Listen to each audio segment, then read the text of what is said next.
안녕하세요, 라이더TV입니다. 오늘 삼성바이오로직스 관련해서 내용을 좀 여러분께 전달을 드리려고 합니다. 보수 우파 유튜버분들 많이 활동하고 계시는데 이 삼성 관련해서는 다르지 않는 주제라서 제가 한번 다뤄보려고 해요. 네, 어제부로 서울중앙지검 특수 2부의 담당검사는 송경호라는 담당검사입니다. 이 사람에 대해서도 제가 좀 얘기를 드릴게요. 이 사람이 특수지검 특수 2부에서 증거인멸 교사 혐의로 김 대표, 그러니까 김태한 사장이죠, 삼성바이오로직스 사장과 김모 삼성전자 부사장, 그리고 박모 삼성전자 부사장을 구속영장 청구했다고 합니다. 이 구속 심사 담당 판사도 공교롭게도 이름이 송경호예요. 이 사람이 영장실질심사를 진행하게 될 예정입니다. 이 상황까지 오기까지 어떻게 됐는지를 제가 간략하게 얘기를 드릴게요. 우선 5월 8일에 삼성바이오로직스의 압수수색이 벌어졌는데 이 관련해서 여러분들도 아마 뉴스에서 얼핏 보신 기억이 나실 텐데, 창고 바닥을 뜯었더니 그 안에서 컴퓨터가 무더기로 쏟아져 나왔고, 그걸 토대로 삼성바이오로직스 보안 서버 관리 직원인 안모 씨를 구속했다, 이런 이야기들을 아마 기억을 하실 거예요. 그 다음에 이 사람이 구속이 되고 불과 이틀 후에 그 사업지원 TF, 그러니까 이 사업지원 TF라는 거는 아마 삼성그룹 전체적인 TF의 일환인 것 같은데, 그 핵심은 삼성전자에 있습니다. 그래서 이 사업지원 TF라는 게 바로 과거의 미래전략실, 예전에 기획조정실과 같은 그런 역할을 하는 조직인 걸로 보입니다. 이 안에 소속되어 있는 백모 상무, 그리고 보안선진화 TF에 소속된 서모 상무를 구속을 합니다. 그리고 이틀 후에 13일입니다. 13일에는 삼성전자 사업지원부를 찾아가서 그 사업지원부 TF를 압수수색하기 시작해요. 사업지원 TF를 압수수색을 하고, 어제죠, 김태한 부사장과 박모 부사장 그리고 김모 부사장 둘 다 사업지원 TF 소속인 이 부사장들을 구속영장 청구한 겁니다. 결국에는 사업지원 TF의 부사장들이 구속영장이 청구됐다는 것은 결과적으로 전체 그 사업지원 TF를 총괄하고 있는 정현호 사장까지 그 추적이 계속 될 것이다라는 의미를 가지고 있어요. 조만간 삼성전자 정현호 사장까지 이 구속영장이 아마 청구되지 않을까 제 생각이 듭니다. 이 삼성전자 사업지원 TF의 이 정현호 사장이 얼마나 중요하냐면, 이재용 부회장의 그림자와 같은 인물이에요. 이분이 과거에 하버드대 경영대를 졸업을 하게 되는데, 이곳에 간 이유가 사실은 그 다음 해에 이재용 부회장이 하버드대 경영학과에 박사과정을 수료하기 위해서 진학하기 전에 사전에 하버드대 경영대에 관련된 정보들을 수집하기 위해서 미리 들어간 것 아니냐라는 의혹을 낳을 정도로 어떻게 보면 이재용 부회장과 굉장히 연결되어 있는 친밀한 관계인 것은 의심해야 할 여지가 없습니다. 결국에는 이 삼성전자 정현호 사장까지 구속이 되는 상황이 오게 된다면은 아마도 이재용 부회장은 정말 사면초가에 몰리게 되지 않을까, 그런 생각이 들어요. 이 삼성바이오로직스 사태에 대해서 먼저 이야기를 하자면은, 증선이의 삼성바이오로직스에 대한 분식회계 결과, 이 부분에 대한 이야기부터 좀 출발을 해야 됩니다. 삼성바이오로직스는 작년에 11월 14일에 증선위에서 분식회계로 결론을 내리고 관련해서 징계를 내립니다. 그리고 그 관련해서 검찰에 고발을 하게 돼요. 그러면서 검찰에서 수사가 시작이 되었습니다. 우선 여러분들도 삼성바이오로직스에 관련해서는 정말 많은 이야기들을 들으셨겠지만, 삼성바이오로직스는 아직도 그 분식회계냐 아니냐에 대해서 내외부적인 시각 차이가 엄청나게 많이 발생하는 사안입니다. 논란이 굉장히 많아요. 회계협회, 그러니까 우리나라 회계협회나 전문가들, 회장까지 나서서 IFRS라는 그 개념에 전혀 문제가 없는데 삼성바이오로직스를 굉장히 정치적으로 지금 현재 탄압하고 있다라는 듯한 그 의견들이 굉장히 많았습니다. 누군지는 잘 아시겠지만, 이거는 참여연대가 삼성을 계속해서 공격을 해왔고, 과거부터. 그리고 그 참여연대 출신인 박용진이 고비 때마다 계속해서 폭탄 발언들, 그리고 뭔가 어디서 얻었는지 모르겠지만 정보들을 터트리면서 세간에 계속해서 이슈를 만들어냈죠. 바로 이재용 부회장의 그 승계 관련해서 의혹을 계속해서 제기를 해왔는데요. 그 관련한 내용들이 결국에는 번지고 번져서, 그동안은 증선이나 금융위에서 별로 문제가 없다라고 해서 그 상장이 돼 있던 삼성바이오로직스가 과거 2015년에 관계회사를, 그 바이오에피스라는 회사를 관계회사로 변경하는 과정이 분식회계에 해당한다라는 결론을 내린 겁니다. 그러니 말이 많을 수밖에 없어요. 과거에는 이상이 없다 했다가 그 분식회계다, 증선위에서 한 차례 이거는 분식회계로 보기 어렵다, 다시 재조사해라 라는 결론을 내렸다가, 다시 마지막에 11월 14일에는 증선위에서 결국에는 삼성바이오로직스가 분식회계가 맞다라고 결론을 내린 거죠. 누가 봐도 이 과정이 좀 매끄럽지 않다라고 생각이 드실 거예요. 말씀 안 드려도 잘 알겠지만, 이거는 정말 검찰과 참여연대, 그리고 그 좌파 국회의원, 언론노조가 장악한 언론 매체들까지 총 공격을 하고 있는 상황입니다. 정말 이렇게 탄압을 할 수가 있는지 놀라울 정도입니다. 그리고 이 검찰에 고발된 삼성바이오는 서울중앙지검에 사건이 배당이 되게 되었어요. 사람에게 충성하지 않는 윤석열, 그 서울중앙지검에 배치가 된 거죠.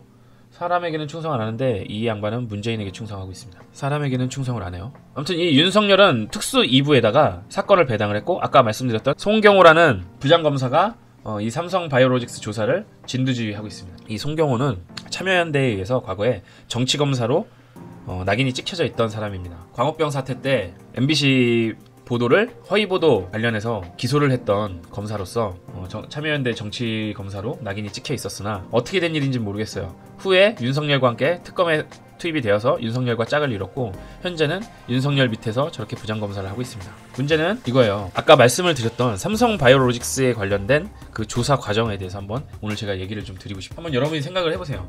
지금 증선이는 이 삼성바이오로직스가 분식회계를 했다라는 혐의, 그리고 고의적 분식회계로 보인다라는 이야기로 고발을 한 상태입니다. 그렇다면 쟁점은 두 가지가 될 것이에요. 우선 분식회계를 했느냐 안 했느냐에 대한 판단이 먼저 내려져야 할 것이고요. 그리고 두 번째, 고의적인 분식회계냐 아니냐, 그 다음 단계로 진행을 하게 되겠죠. 그런데 아까 제가 설명을 드렸던 내용들을 보시면 아시겠지만 검찰은 이미 첫 단계는 건너뛰었습니다. 얘네들은 분식회계를 한 게 맞다라는 것을 밑바닥에 깔고 삼성을 들쑤시고 있는 과정에 있어요. 창고를 뜯었더니 컴퓨터가 나왔네 만에 하는 선정적인 그 내용들을 자꾸 언론을 통해서 흘리고 있는 상황입니다. 이 아주 악질적인 지금 행태를 지금 보이고 있는 거예요, 이 인간들이. 아니, 창고를 뒤지고 휴대폰에서 JYA 보고서와 통화 내역이 발견이 됐다. 지금 최근 며칠 사이에 삼성바이오로직스와 관련된 뉴스 기사들이 어마어마하게 지금 나오고 있는데 이거 굉장히 중요합니다, 여러분. 많이 본 뉴스에는 계속해서 안 뜨기 때문에 잘 모르실 수 있는데 이거는 지금 큰 빙산의 일각이에요. 이들이 벌이고 있는 행태에 빙산의 일각이 지나지 않습니다. 아니, 정치적인 검찰이 아니고서야 어떻게 이렇게 중립적인 형태에서 먼저 수사를 하고 입증을 할 생각을 안 하고 계속해서 사람들을 잡아들이고 언론에 이상한 이야기들을 유포를 하면서 계속해서 심리전들을 하고 있는지 알 길이 없어요. 아까 말씀드렸듯이 삼성바이오로직스를 압수수색하는 과정에서 바닥을 뜯고 내부자 제보가 있었다고 하죠. 이것저것 노트북과 각종 자료들을, 서버 컴퓨터들을 확보를 했다고 했습니다. 근데 뭐가 나왔나요? 뭐가 나왔는지는 저희가 알 수가 없어요. 그 이후에 이상하게도 사업지원 TF 소속 백모상무나 서모상무를 구속을 했습니다. 물론 이거는 서버 관리 컴퓨터나 이런 관련해서 정보를 얻은 게 아니라 그때 당시에 구속된 관리 직원을 증언을 바탕으로 이루어진 구속수사입니다. 마찬가지예요. 보안 선진화 TF, 사업지원 TF에 있는 사람들을 구속하고 나서는 바로 다음날 사업지원 TF를 압수수색한 겁니다. 무슨 증거가 나온 게 있을까요? 현재까지 물적 증거를 얻은 게 아니라 계속해서 사람들을 구속하고 가둬놓고 그 사람들에게서 증언을 받아서 계속해서 압수수색을 하고 있는 거예요. 그리고 이제는 삼성전자의 TF에 있는 부사장들까지 구속 대상에 올려놓은 상태입니다. 물론 삼성바이오로직스 김태한 대표까지 같이 구속될 예정인 거고요. 이렇게 언론에다가 언론 플레이를 하기 좋아하는 검찰인데 2주일도 더 되기 전에 그 창고 바닥에서 뜯어낸 PC, 확보한 PC에서 대체 무슨 왜 증거를 못 찾아서 이렇게 사람들을 계속해서 구속 수사를 하는지 알 길이 없습니다. 왜일까요? 증거가 없기 때문이죠. 명확한 증거를 얻지 못했을 때 이들이 할 수 있는 거는 바로 심리전입니다. 사람들을 계속해서 구속하고 취조하고 뒤흔들어서 결국에는 윗선을 계속해서 잡아들이려고 하는 게 바로 이 검찰의 방법이에요. 아주 악질적이고 아주 악의적입니다. 저는 그렇게 생각을 합니다. 네, 내일 우선 김태한 대표와 아까 말씀드렸던 사업지원 TF의 부사장 그리고 삼성전자 부사장에 대한 그 구속영장 청구 심사가 진행이 될 예정인데요.